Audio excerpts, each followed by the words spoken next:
The spotlight that you are about to listen to, uh, I wanted to do a disclaimer. Behind me is Garland Crosby, the reader, author, creator of All Roads um, Lead to Yokohama. You will see from the prospect of the camera that I look over to my right. Um, During the spotlight, unbeknownst to us, that camera stopped working. Uh, the camera which I'm using now and which will subsequently be the camera for the spotlight was an afterthought, but I'm glad that it did. But excuse any inflections or directional inflections that I make off to my side because that's where the original camera was supposed to be. But let me stop rambling. Here's the interview with Garland Crosby Jr. and All Roads Lead to Yokohama.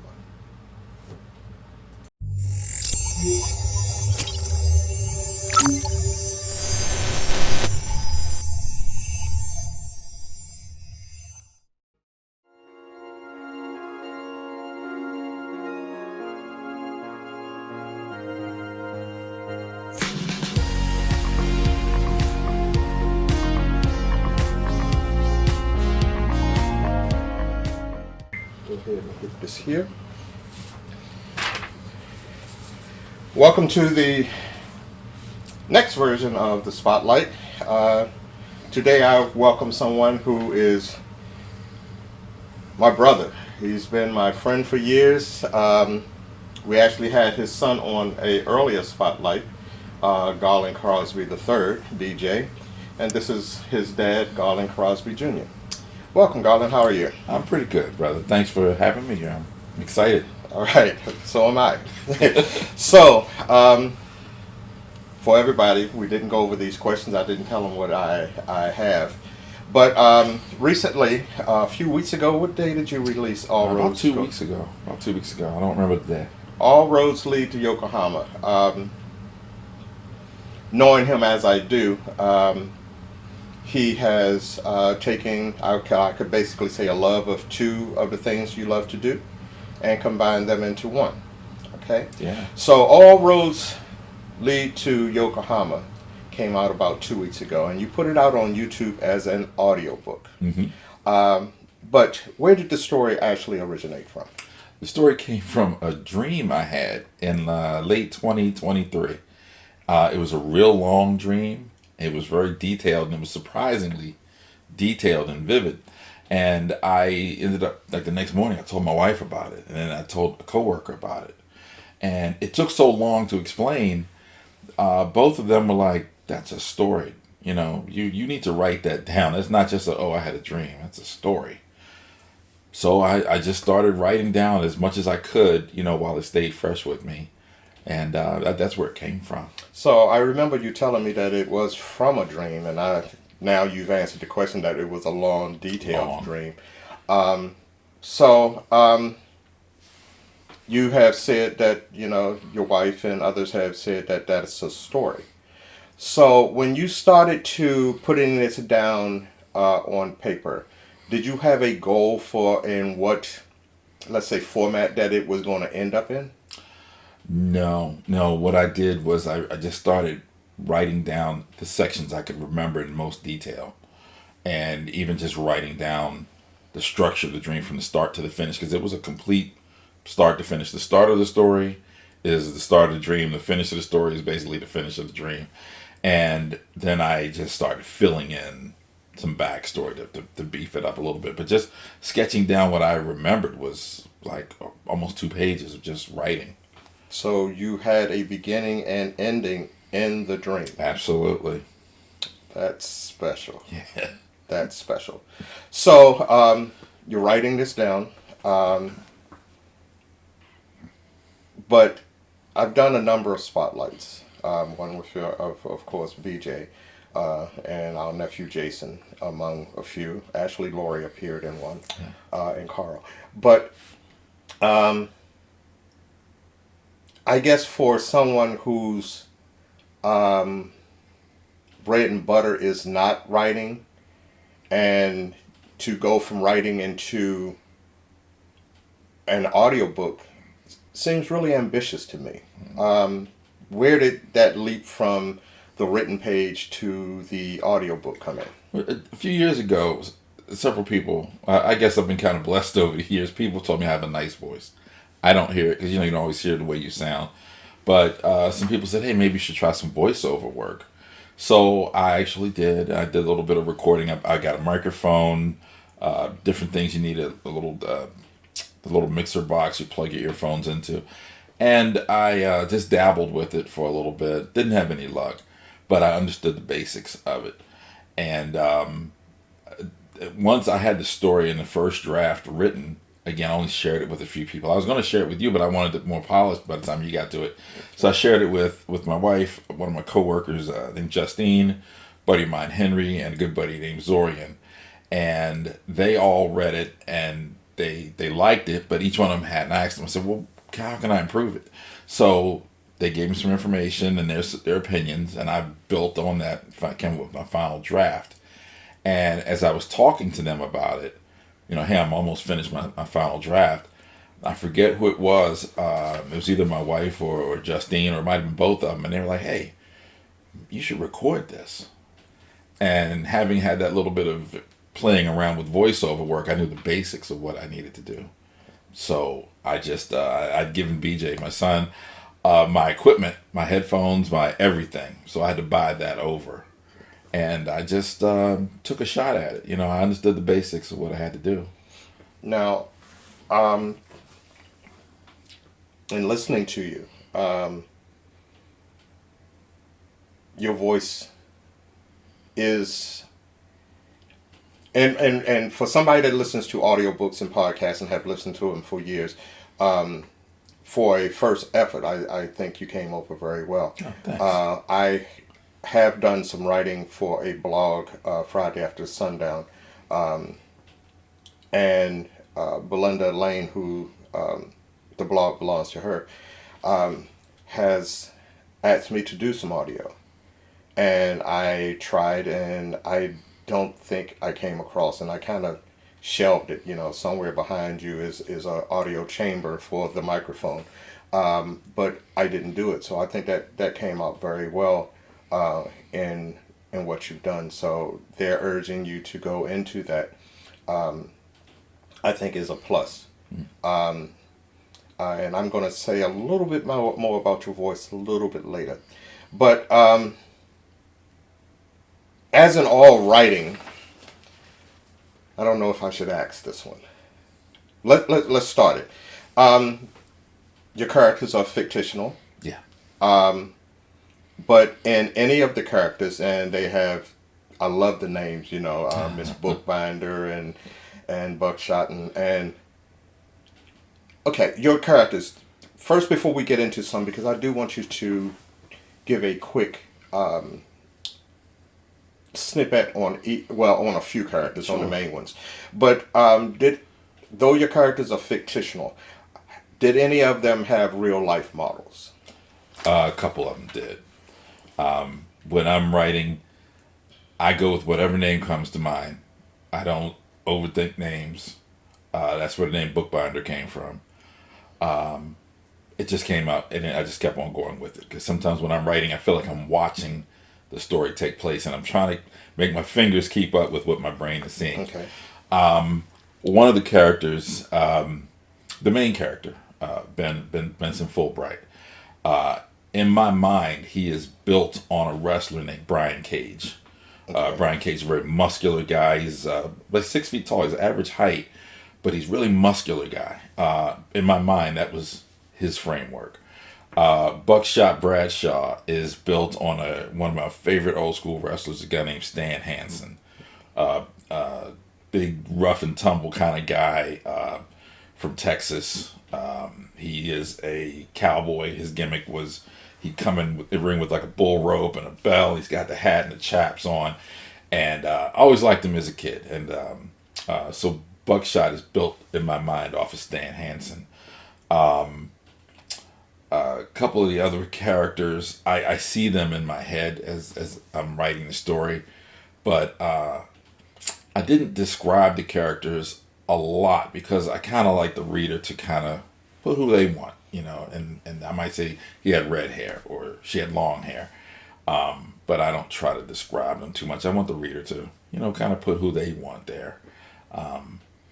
But I feel like I'm missing someone. El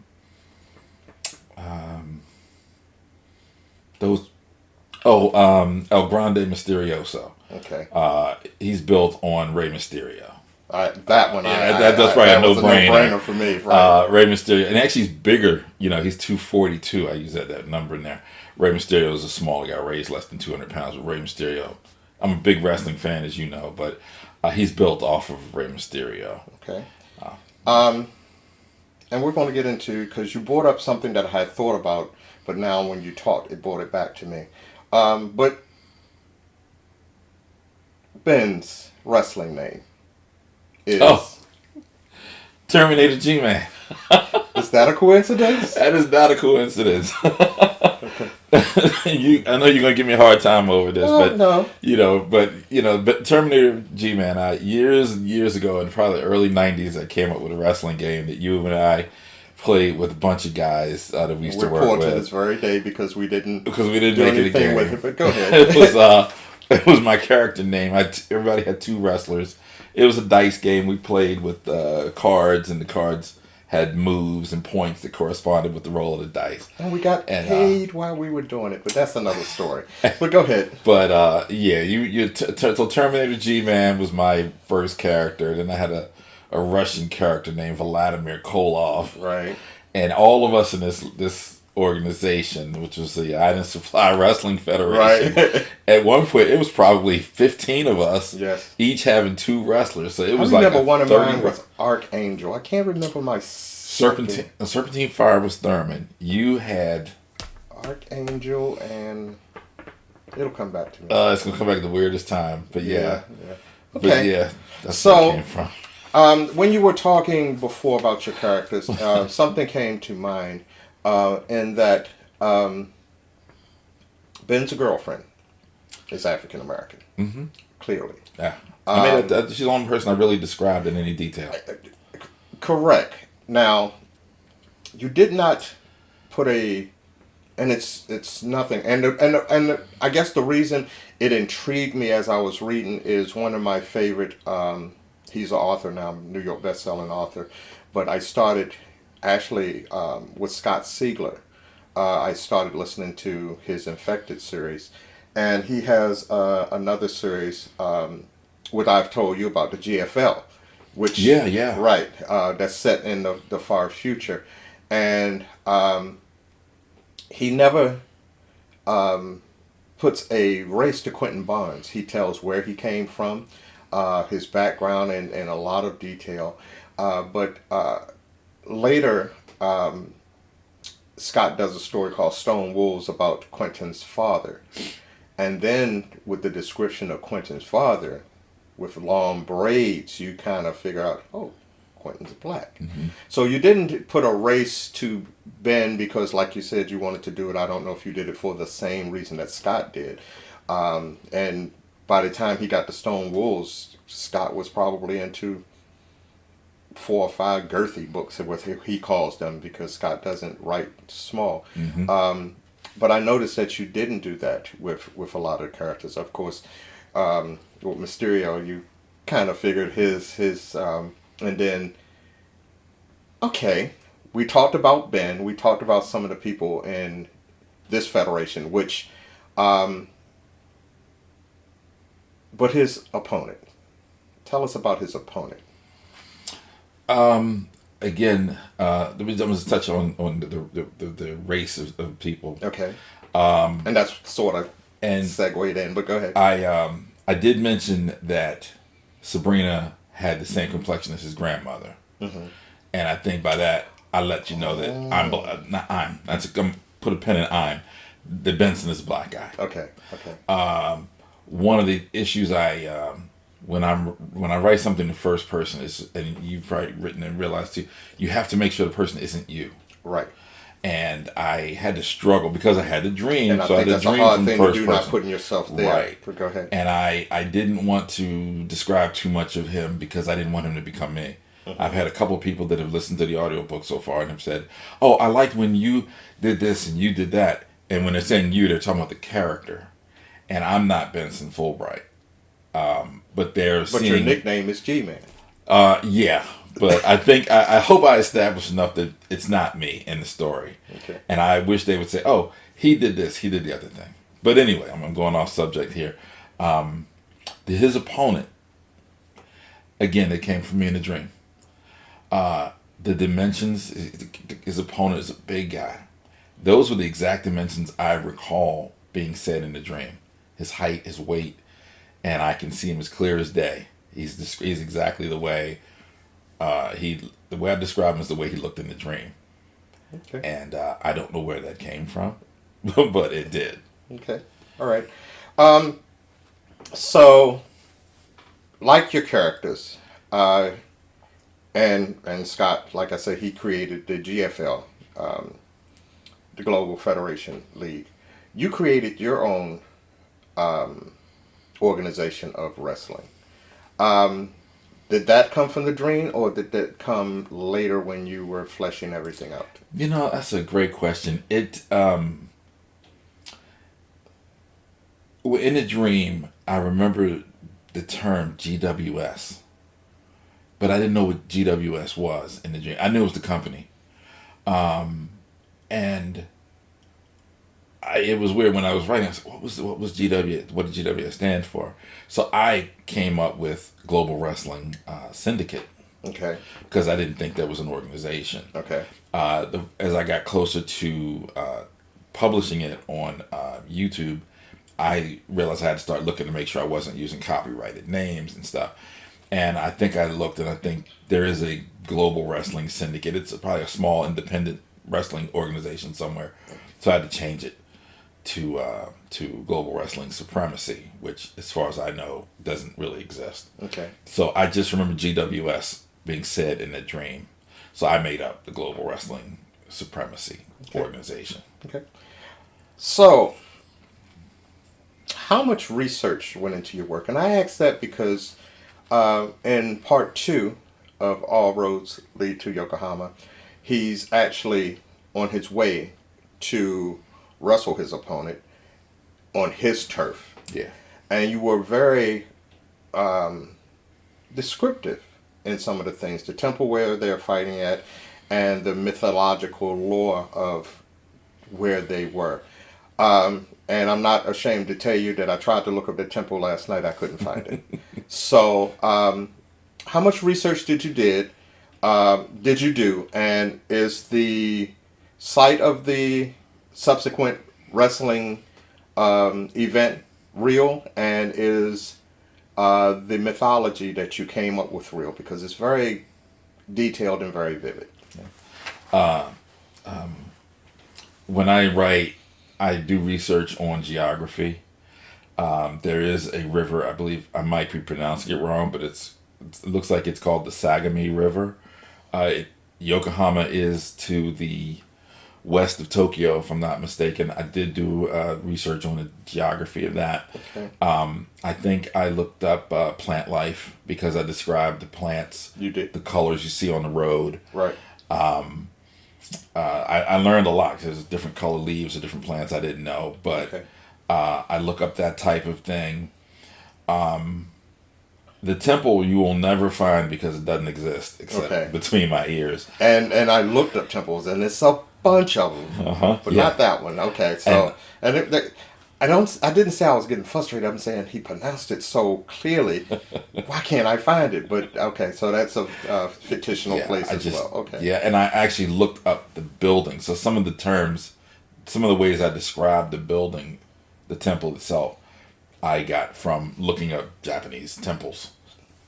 And I believe this one was 7 levels. I think it was 7 levels. That's the one. That's what I was trying to find one for 7 levels, and I don't think I did. But okay, so now that I know it's fictional, I don't feel too bad. Even the layout of it, I just made up. Right. In my mind, I just saw it shaped the way it was and described it. Okay. And the lore of the the Sencho Nansen temple. I made that all up. Okay. I just made it up. But when I said made it up, it was partially in that dream. Okay. That type of setting. I don't remember the exact details, but there was a lore behind it in the dream. Okay. And I fleshed that out a lot. Okay. In my writing. Okay. So, I had a lot of questions, and even now I don't know how long we've been talking. I don't know if this will be a 2-part spotlight or not, because I am going to ask all of my questions. All right. But I urge anyone that does listen to it, it is, that's getting into the second one. It is a good listen. It is very detailed, which, as a audiobook listener, podcast listener, you have established that you have described it in such detail. You created the world. And that's something I think if I get back to what Belinda wants me to do, try to audiobook the stories that I wrote, I have to get into them and do that. I have to expand on the world that and the world around them and such. In doing the blog, she wanted it to be 7 pages. There is a algorithm to how long a person pays attention to something. So unless they're really interested in it. So I know I have to flesh mine out. So having read some of your prior writings, did any of your prior writing projects have an influence on this one?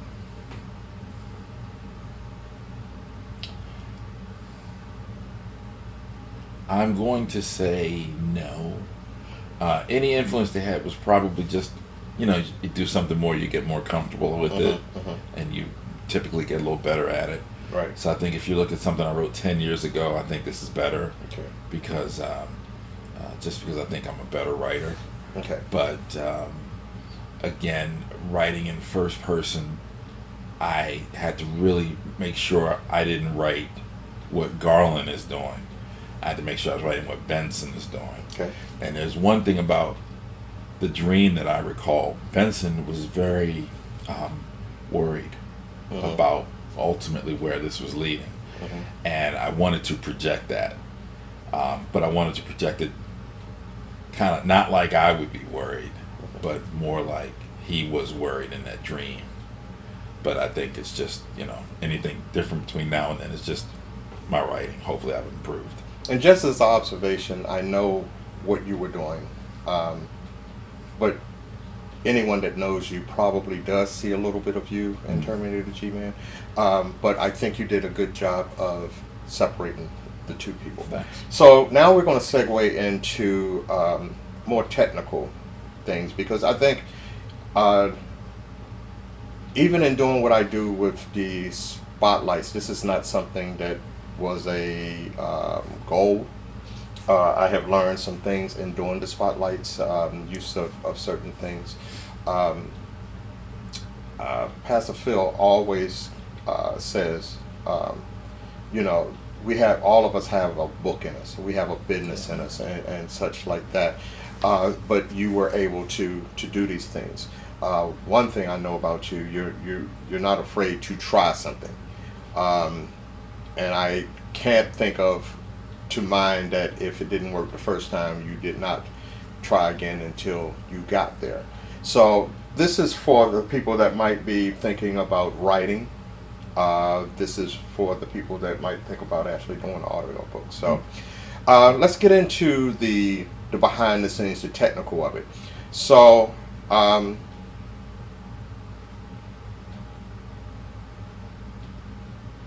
the first and second parts are about 2 hours piece. So this audiobook listen is about 4 hours. So let's get down to the writing. So how many pages, or did you count the number of pages that you actually put down in print, whether it was on a computer or written out? How many pages translated into those 4 hours of audio? 78. 78. Pages. So it was about, I think it's 3 minutes a page. Okay. Was audio that to writing. by design? No. By design. I wrote till I stopped. Okay. And I just recorded till I stopped. After my editing, I probably lost 14 minutes Okay. from the original recording. So there was more. There's an extended version. No, it's not an extended in the sense of words, extended in the sense of space between words and sentences sometimes. I was reading what I call, in my mind, a conversational tone, and there would be gaps. I might say, and then he went to the hill where he looked over and saw the city down below. Okay. And between those, it's like a 1.5 pause, which you might not hear in a conversation, but on a screen, it's like a gap like that. Okay. And I cut those gaps in half, so I just picked up where he went to the top of the hill, where he looked down and saw the city below. All right. So that's where those 14 minutes were. A lot of gaps in my reading. Right, which goes into my second question. So we got 78 pages that translated into 4 hours of the story that you split into. Like I said, there's part 1 and 2. So if they listen to it in order, they'll know whether they like it or indifferent, or like me, sharing it with people. So 4 hours. In recording, how many hours did you put into the project that later came down to 4 hours? Oh, wow. Wow, that's a good question. I'm going to say,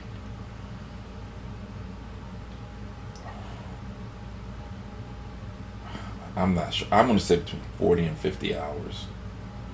And a lot of that is because it was really new to me. I did the read, and it took me maybe 2 weeks to do the read because I was just doing it after work and got some time. And then I had to do, after I did the first read, then I had to listen to it. And when I listened to it, I discovered several things. Breath sounds, gaps in the spacing of the reading, and my dogs running around the house in the background. So that's the next question. It was very clean. I didn't hear Sam and Liddy. Forget your Liddy, little right. I didn't hear what some people. I'm hoping our microphones are taking out the sound because we are recording this in the winter and it is the heat is cycling on and off. So I didn't hear any of that. It was very clean. Was that the software you used? And that gets into the next question. What software did you use and why? I used Audacity. I used Audacity when I was doing the voiceover work a couple of years ago. It was highly recommended. I took a few free classes at the community college on Audacity for voiceover work, and they recommended Audacity. Okay. And when I got into it, it was to me easy to use. I think I asked you for some advice on. Actually, I've downloaded it, but I haven't played with it yet because I'm trying to see, not so much for the audiobook, but not for the audiobook, but to maybe clean up some of the audio when I do my spotlights. I want to see if I can combine VSDC and Audacity to maybe get a cleaner audio. Audacity. My biggest issue with Audacity was the fact that I needed to upgrade my computer. The program itself was fine for me. It worked really good. I would recommend it to anybody that's doing this for the first time or getting into trying to do this. The cleanliness, I'm glad you pointed that out because that's what I was really hoping for. I too was in my basement and I had furnace, the dogs running around, had different things. It has a really good noise reduction program. So you know this, but you take a block of sound on your screen, might be this big on your screen. Right. You sample the quiet area, which you hear the motors of the fan or whatever, and you block the whole section and say basically remove this sound, and it will not touch your words. It'll remove that sound. I did that with the vast majority of it. I have a refrigerator in my basement, so it would click on, click off. I got rid of those sounds. The furnace. Got the dogs running around. I was able to clean it up really nice And one issue I had was because I was recording it at different times, my voice would sometimes be louder or quieter. So there's an editing tool where you can select a large block of text or even a small block of, not text, audio. And you can normalize it, which basically, if it's, on the screen, it's all wavy lines. But if they're all over the place, you can normalize it to kind of make them all one size. Okay. It's a little trial and error there, but that took me a lot of time. That and getting out breath sounds. And when you're listening to an audiobook, I think it's normal to hear someone say, then such and such. You hear that breath. But I felt like sometimes those breath sounds were too disturbing, so I would cut it out, and then I would reinsert silence in half second increments to keep a normal pace. But I thought the tool Audacity worked really good for that. Yeah, I'm going to probably have to pick your brain when I start doing this in earnest. And I do know, for me, I have tics, and I'll say, and because I'm doing it on the spotlight and in a more interview, I may leave those in, but I do notice them like you do. I'll go back over it. I just don't I don't guess anybody just puts the product out, but I do go back over things several times. And I have found out that sometimes it's easier to edit something like the spotlight because it's continuous than to do a short 3 to 4 minute clip of something, because I'm constantly going back in there and tweaking it and adding and something like that. Adding videos, and I just did it again. Yeah. But, adding images and stuff like that. So I may have to pick your brain with that. I think another good thing about Audacity and the normalize feature, like I mentioned a few minutes ago, I had to go back and take certain things out. I'd used some copyrighted music in the first version. I used some music by Cult of Personality by a group called Godsmack, and I used Ray Charles's Georgia on My Mind, and I had to take those out and had to re-record those scenes with royalty-free music. I think we talked a little bit about that. Right. And I had to go back and change Global Wrestling Syndicate to Global Wrestling Supremacy. So that really was a daunting task for me, because I did. There were sometimes I sat and stared at my monitor, and I was just like, I had one monitor with the audio and the other monitor with my words, and I might do a global search, and I'm like, oh goodness, I've got to replace this term 27 times. And then I look back at the screen, and that's when I discovered that 3-to-1 ratio. Because I was like, how do I find what's on page 56? And what I would do is multiply 56 by 3, you get 100 and you get 150.8 or whatever. But that would tell me what page number it was on, and it was usually very accurate. Wow. And that made it a lot easier, that 3-to-1 ratio. It would drop me within a page, within a minute or two of where the word was. And that made me say, okay, I can do this. As long as I can do that 3-to-1 math and find that page, it helped. All right. So, again, like so many of the early audiobooks that I listened to and that I listen to now, you made a decision to do all the voices. This project was yours. You didn't bring in the wife, and you didn't bring in the kids or anybody else. Did you ever contemplate not so much going full cast, but maybe bringing in somebody to do some of the voices of some of your characters in the audiobook? That's such a great question, and the answer is yes. I thought about that several times, and I thought about the logistics of it, and I thought for my first project it might be a little daunting, because if I got you, and I said, I don't like the way it sounds, then I got to try to schedule again and meet up with you, and you got to come to my place, or I got to come to yours. So that's when I said, I'll just do it all myself. I do have a cousin, name is Dr. Nandi Crosby. She lives in California. She's got a really great voice. She does dramatic reading really well. She has a really great voice. I wanted her to. There's a character named Rita Villanueva, who is a ring announcer. I wanted my cousin Nandi to do Rita's voice because I thought she could bring that energy. The WWE has had an announcer named Samantha. Oh goodness, Samantha Irvin. Okay. If you look up any YouTube videos with Samantha Irvin, great ring announcer. Great, she's energetic. She's got a beautiful voice. She does such a great job. I thought my cousin Nandi could bring that same energy to it. You know, I almost wish I knew Samantha Irvin. I would say, Samantha, can you just do 2 minutes of audio for me? But I wanted my cousin to do Rita Villanueva, and never had the opportunity to make that happen. So I just went on and did it myself. There was one voice where I had to do it.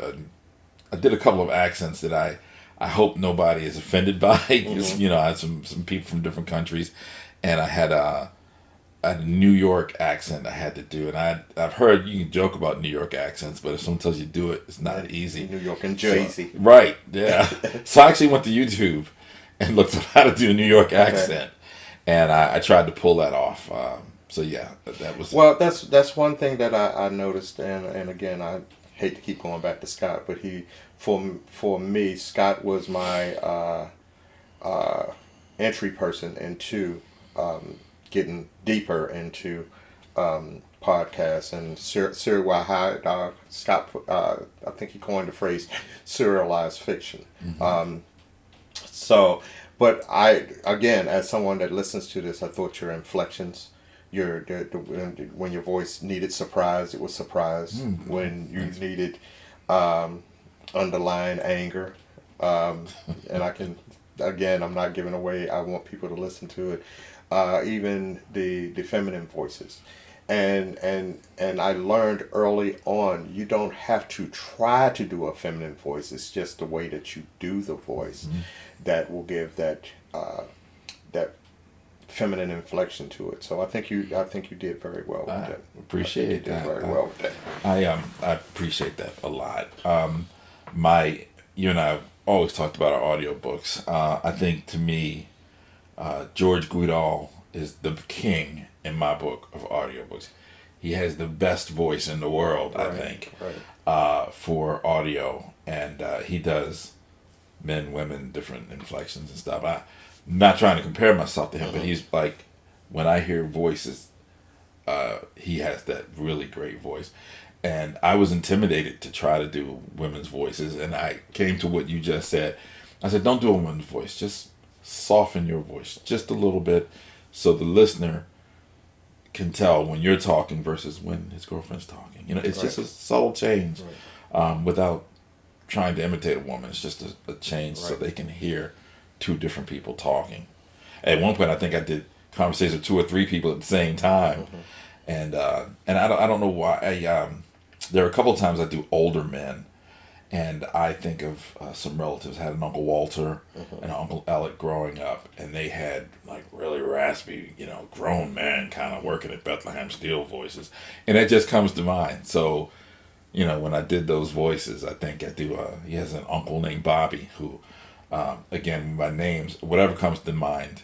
My wife has an Uncle Bobby, and he has a wife named Brenda. So as I was writing it, I have an Uncle Bobby and an Aunt Brenda, But I had fun with it. And I had to come back in that, yes, Scott got me into the serialized fiction, as he says, that came in the streams and stuff. But looking back, and I'm looking behind you, is that you got me into CDs with stories on it, and behind you, as you remember, is the ones that you got from me from the library, the Incarnations of Immortality series. It's behind you. Because you turned me onto the book, and I turned you onto the CD. Right, you did. So, I got to thank you for that, because that kind of shaped the worlds that I live in. There's so much going on in the world. It's a welcome relief to get out of that and get into something else. Did you turn me on to maybe it's Michelle? The Tribulation Force. Weren't we listening to Tribulation Force together? Yeah. So, we kind of fed off each other. Yeah. if people know of our past and our days working for agency with 3 letters in it, you got us into a lot of things. The swords that I have around here and other stuff. Yeah, those are good people. We just fed off each other. We did good, and it's good that that has lasted through decades, not years. Decades, It has lasted right. through decades. Let's say so. We're gonna go toward bringing it home now. If somebody's probably looking at the time counter saying when are they going to end, but I hope that they found it interesting because I have, and like I say, that was my first thought when I started listening to him. Like, and that's a spotlight. I just gotta get him to get it. So it's good. So, all roads comes to what I think a definitive end. So when they reach the last dialogue audio of part 2, it comes to a definitive end. What I felt was a definitive end, but was it? I say yes, it did. I do think every story continues. It depends on whether or not it continues in a direction people want to read about it. Mm-hmm. But there's always room for another story. Do I plan on anything beyond this? No. But I tried was to. My next question: will we see Terminator G-Man again? You will see Terminator G-Man again. Okay. And you will see him in Octavia Bookbinder's story. So you have decided to do one on Octavia Bookbinder. I liked her character, and like I said, I shared it with a couple of friends, and people liked her idea, like the idea of her. Here she is, a woman of African American and Native American descent, who is a multi-billionaire owner of a professional wrestling organization, and I have her story up here, the framework for her story. And I want to flesh that out and see where it goes. Will that translate into audiobook, or will it just stay on paper? I would love to do that in an audiobook. Now that I know that, about 80 pages is around 4 hours, the question I had in my mind, and I'm still at the early stages of writing her story, who would read it? Because Yes. I do like writing in first person. Mm-hmm. I always like writing in first person because you and the reader don't know what's going on in the world around you. Mm-hmm. You just know what you know. Mm-hmm. When people write in third person or something, you can see there's something going on in another country or another city or across town, and you can see the whole picture. I like writing in first person because you just know what you know. Okay. So if I write her story in first person, I have to tone down being a man, and I have to try to let her story be told from her perspective. But will it be an audiobook? It would be nice. Who would record it? I don't know. I have a couple of your family members that I think would probably jump to it. But I guess, because now to me, if I had thought of a character that you would branch off from this, she may not have been the one. But now, knowing what I know of her from the story, and then you will want to... Okay, so the question is, the bookbinder story, is it of her past on how she came up to where she is by the time All Roads Lead to Yokohama comes about, or is it somewhere presently in the All Roads Lead to Yokohama? As I've started writing it, it is from her being a little girl. She starts out, at least in the version I've already started, I got about 12 pages written. Mm-hmm. But it starts out with her being a little girl. And it skips to her being a teenager. And then I have a section of when she first is involved in pro wrestling. Okay. And it explains actually her relationship with Buckshot Bradshaw. They're very good friends. Okay. So it kind of covers that. And the part of All Roads Lead to Yokohama, it's in there. But I do believe I want to go beyond that. Okay. Because I don't have a time frame for All Roads Lead, you know. And I do have to figure out an ending. Because, again, the dream gave me the ending to All Roads. Okay. Where am I going to end with her? I don't know. Now, this might be a broad question. In recent years, the term universe has come up. So, in Siegler's stories, all of his stories actually happen in the Sieglerverse. Mm-hmm. He even did some that were more catered to young adults, from the ones that read Twilight and whatever they read, the vampire novels or something. He did 3 books, Alone, Alight, and Alive, I think. But even those characters in that their point in space and time are all part of the Sieglerverse. We know about the MCU from our comics. Now there's a whole universe, and the DC has one, and you know, so everybody's creating a universe. So I know you're branching off to Olivia from the GWS universe. Yeah. So yeah, or not even so much the GWS universe, because your writing is not all confined to wrestling. Yeah. Do you see a time when you might do something? Because I know some of your other work. You might be detectives or just normal people looking toward making music. Have you had that thought? And it could be me. Has the thought of creating the Crosby verse come to about and will influence your writing? Because one of my questions over the last question that said, "What's next for you?" So you've written for years. This might be the most forward-facing that you've done. Mm-hmm.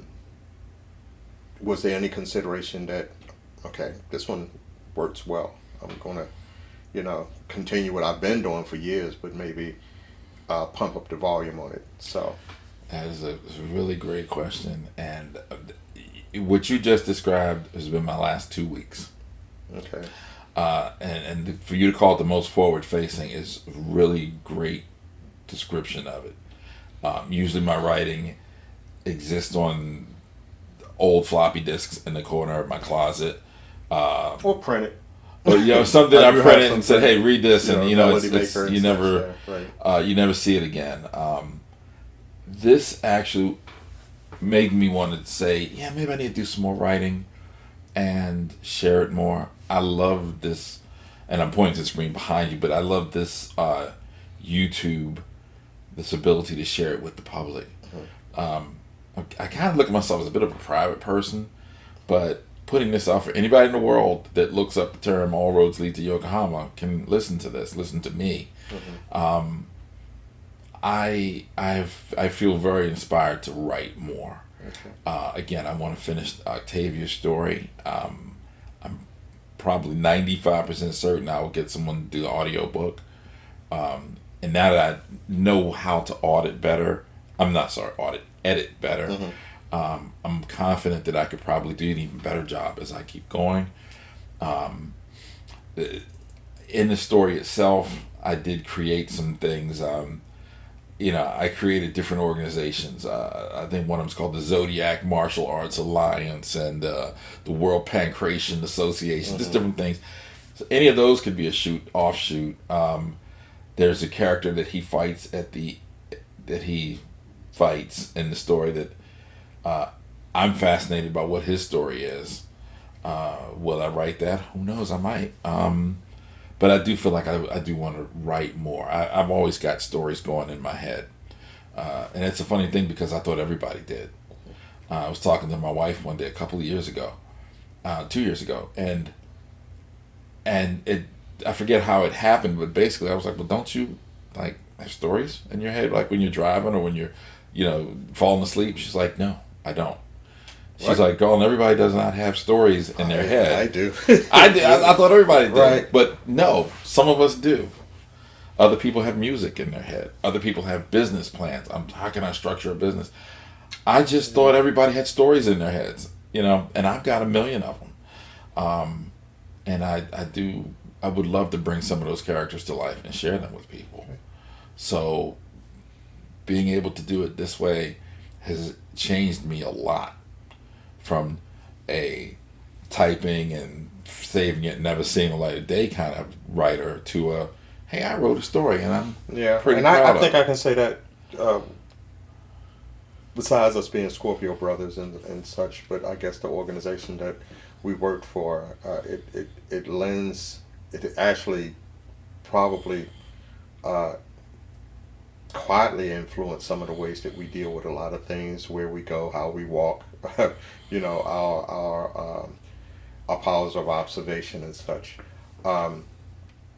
And me doing this and my stuff ending up on YouTube too, and not for this monetary, thing. It's just more or less doing something that you like or you did for whatever reason, and it turns into love. So I would like to see, more of that from you.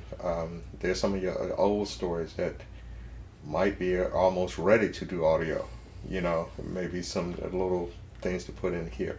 So I'm going to ask you this one last question, and actually, Can I ask you one before you ask me Sure. the last? Will you remember your question? Yeah. Okay. A minute ago, when you mentioned Octavia, you were like, "Oh, I thought you might go in another direction with another character, not Octavia." What character were you thinking about? It might be worth a look into their life. What character would I and you're so good at pronouncing. His opponent's name is Mitsugawa Kazumo. Okay. The listener will find out some things about him. Oh yeah, I see, yeah. So there have been events that have been in his life that I would have wanted to see what happens. Again, I don't want to give anybody any of the story, but right. I know exactly where you're going. Where in the circumstances that you meet him, by the end of it, I will say you will have to make a decision on him. I know exactly where you're going. I would have thought that if you did branch out, that you would have gone here. I like that idea. Yeah. All right, I know exactly because where you're going. I even if it. One thing I like about some writers is that they can put Easter eggs in it, chance meetings that turn into something later or something like that. So I don't know if he would ever be in Olivia's story because of just who Olivia is and where she is too. But if I were to say I wanted to learn more about somebody, it would be him. Cool. Though I'm on Olivia Bookbinder's. Octavia. Right, Yeah. Octavia. Yeah. Octavia. I don't know why I keep saying Olivia. It's all right. And Octavia is a better name to me. But anyway, no, Olivia's out there. Not meaning, but I would like to see more of his story because I think he's an interesting character in a lot of different ways, and people will find that out when they listen. All right. Okay. So now my last question is something that I've asked, depending on how or what their genre is when they come on to a spotlight. But it gets back again to Pastor Phil and what he's saying. So, and even myself, if someone's contemplating whether it's writing or eventually getting into an audiobook, BJ, Willis, Jason, the twins, they come to you and say, Dad, Uncle Garland, I like this. I have the stories in my head. What advice can you give me? So, what advice can you give do I say you're still a novice? I don't know. I think so. But somebody that hasn't made that leap into even getting it down on paper and fleshing it out, what could you say to that person? Or what would you, not could you, but what would you say to that person? I would say what you're thinking is worth sharing. It deserves to see the light of day. I would say start whatever it is you're thinking. If it's a writing project, if you have a story, just start it. And write for yourself first. Don't worry about will it ever be read by anybody. Just start writing. Write for the enjoyment of bringing the world you see to that screen in front of you if you're using a computer, or on that paper if you're using a pencil. Excuse me. Just start writing. And don't feel like you have to be done in a certain time. It's like I got my college degree late in life, and I tell younger people that might look at 4 years as daunting, just take a class. Take another class. If all you do is take 2-3 classes a year, in 10 years you're going to have a degree in your hand. If you have a story you want to tell, write a page. Write a page a week. But the following week, come back and write a second page. And just keep going. Because if you write 1 page a week in a year, you've got this much paper written. There's a lot of story here. Right. And a year is not that long a time. But you've created something, and it's worth sharing with, even if you're just sharing it with yourself. You've created this.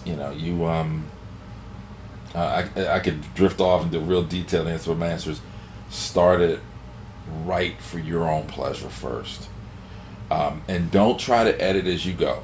That's a worse. That's a killer. That is a killer. Don't look at a sentence and go, "Oh, it shouldn't be this way. Oh, it should be this way." You will never leave that first sentence if you're editing as you go. Exactly. Just write. Exactly. Use bad grammar, use bad tense, whatever. Just write it down, and once it's all together, then you can go back and clean it up. We got computers now. Editing is nothing. Just write. I keep saying it over and over because, excuse me, this is the same advice that I've heard from people. Just write. I was fortunate enough to meet Walter Mosley one time, one of my favorite writers, and I asked him a question, and he said, "That's a good question. I don't know." And my question was, excuse me for this cough here. My question to him was, thanks. My question to him was, when he writes a story, does he come up with the characters and then watch them and just write what they do? Or does he come up with the characters and then come up with a scenario and then take those characters and drop them into the scenario and then watch them? Mm-hmm. And he was like, "I don't know." He said, "I just write." And I guess his answer was a little bit of the first. Just, you've got 5 characters. Right. Let's just watch them and see what they do. And maybe sprinkle in some things. And that comes back to just write. And the last thing I'm going to say is I had a talk with a good friend of mine, Justine, who is a really good writer. She writes short stories, she writes poems. She's really, really good. She takes writing seminars and getaway weekends. And she shared some of her stuff with me, and I really like it. But one thing, we were walking in our cars one day after work, and I told her, when you write, you're God. And she stopped and she was like, "What?" And I said, when you write, you are God. That's true. And you shape the whole world. So when you're in front of your screen, you control life, death, love, hate, rich, poor, snow, rain, sun. You control everything. So when you're sitting there, you have your chance, and I don't mean this to be sacrilegious, but you have your chance to be God. You are creating people and opportunities. You're making people fall in love. You're making people go to war. You're making people rich and powerful. You're making them poor and powerful. You control everything. Take that opportunity and make it happen. You have a love story, make them fall in love. You know, you have a bad guy that's treating people terrible. Make your hero rise up. You're God. You can give that person all the power they need to defeat this evil tyrant. You're God when you're doing this. Be God. I may have to get you to get me in touch with Justine. She might have a spotlight. Oh God, yeah. That's a text and a phone call where you'll love her. Okay. So I thank you. From me listening to, and you've bounced ideas and stories and stuff off of me for a while, but in listening to All Roads Lead to Yokohama and to this actual spotlight has been painless. Sometimes I feel like I'm chasing down folks to try to get the spotlight up. I have to thank you. It wasn't that way with you because we both were interested in. I was interested in interviewing you for the spotlight, and you were interested in being interviewed for the spotlight. So I thank you for that.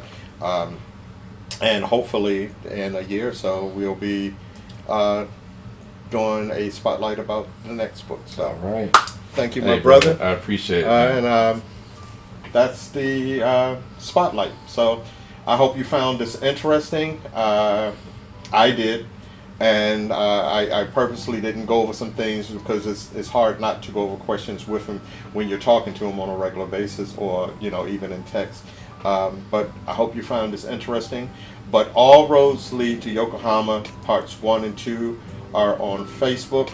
Not Facebook. Sorry about that. YouTube. He might go into Facebook. Maybe that's a Freudian slip. On YouTube, Mr. Garland Crosby. Look it up. You'll be pleased and you'll be glad that you did. That's it for this edition of The Spotlight. Thanks and be blessed. For the sake of realism, All Roads Lead to Yokohama contains some strong language. It should be considered PG-13. Listener discretion is advised.